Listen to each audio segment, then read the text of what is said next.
I'm Jennifer Angel. This is my planetary overview for the week of July the 27th.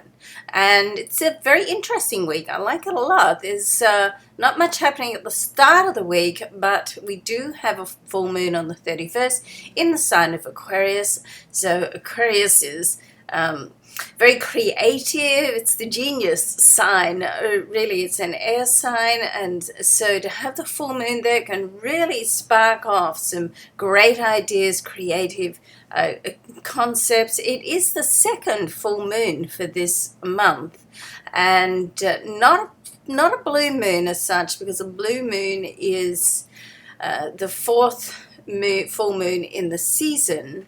And this is the third, but nevertheless, it is quite an exciting full moon, particularly as we do have the sun opposite, of course, for it to be a full moon.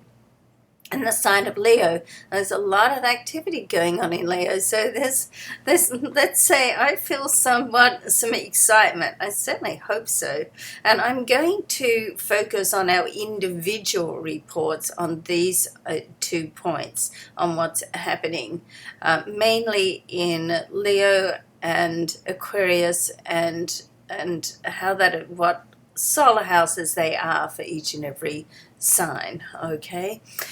Now, just moving on the same day on the 31st, Venus is going to, in its retrograde transit, going to move back into the sign of Leo. Now, it's going to stay there for a while. I mean, we just had we had Venus move out of Leo 2 weeks ago into Virgo, and now it's coming back again. It's going to stay there right through until October the 9th.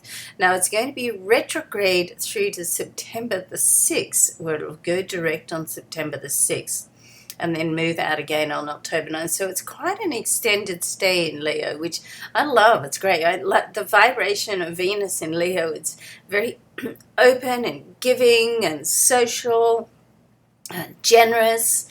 It is retrograde, so don't be surprised if some people from the past come back into life. And certainly if there's some unfinished business around relationships, then you get an opportunity to really reach out and, fix that. And so, and gain some closure. And in some cases, you may repair and get back together. So anything is possible, particularly as we do have a lot of activity in Leo. So when Venus moves back, she's going to join communication planet Mercury, Sun, and Jupiter. Now, of course, Jupiter is only in this area for a short time, about another week and a half, I think, by memory.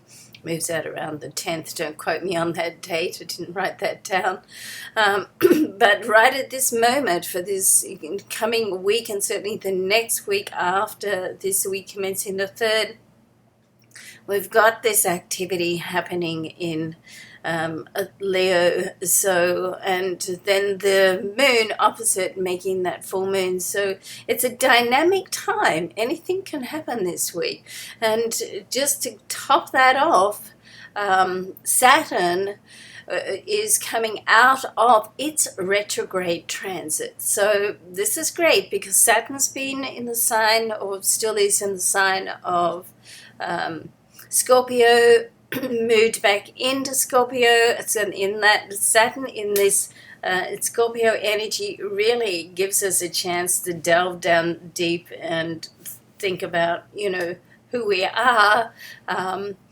All those deep and wonderful philosophical questions, who we are, what are we doing in here, where are we going, how are we going to get there, and how do we really feel about our lives and where we are right now, and what changes, more importantly, do we need to make, and what changes are we prepared to make to move forward and transform and move to the next level. So with Saturn coming out of that retrograde transit, that's on the on the first, actually the first or the second, depending on where you are in the world. Here in New York, it's going to be on the second. On the first, if you're in the United States, on the excuse me, the West Coast, it'll be late on the first.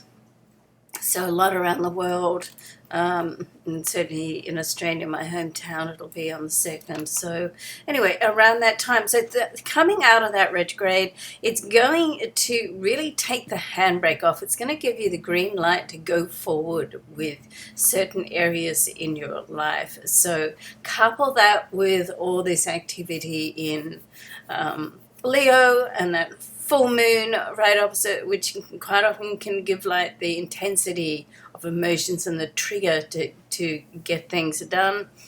Yeah, and this is a great week. I think it's like it brings everything together.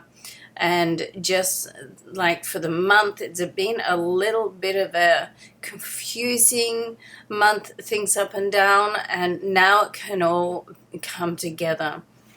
Now, if you're doing any moon rituals, personally, I like to just do the rituals in that last 30 minutes before the moon, before the full moon, and you're going to have to find out what time that is in your particular location, okay? And you know, with Google you can find out anything these days. It's wonderful, isn't it?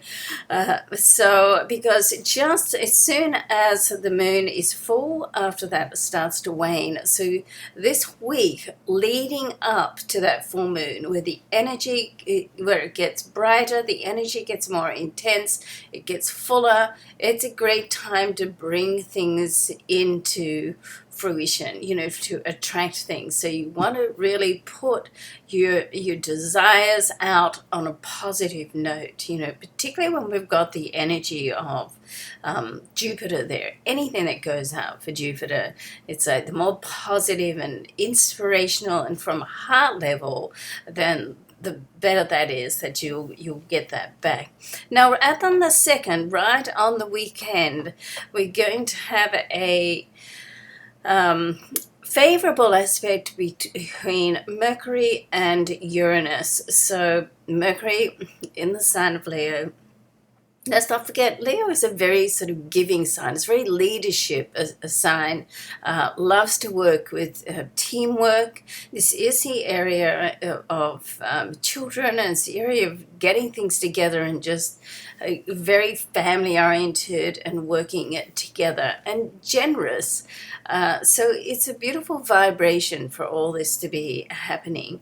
And with this connection, a favorable interaction between Uranus and Mercury, it really indicates to me that a discussion can go ahead that can either rebirth something that you thought was dead and buried, or it can be the start of something fabulous that's coming up. So really, I think the word for this week is to be optimistic, all right? Anything is possible, and you know that old saying where it's if you can conceive it and believe it, you can achieve it. So, you know, I would keep that in mind for this week. All right, I don't think I've left anything out. I hope not. And I'll go through now. I'll, you know, have a look at our individual reports. I hope you're enjoying these weekly reports. I will put another note on each of the individual ones to you know, pop in and have a listen to them. I try to keep them under 10 minutes. We're right on 9 minutes now, so we're doing pretty good. All right, love and luck to you. I hope you have a great week. I'm Jennifer Angel. Thank you for watching. Bye.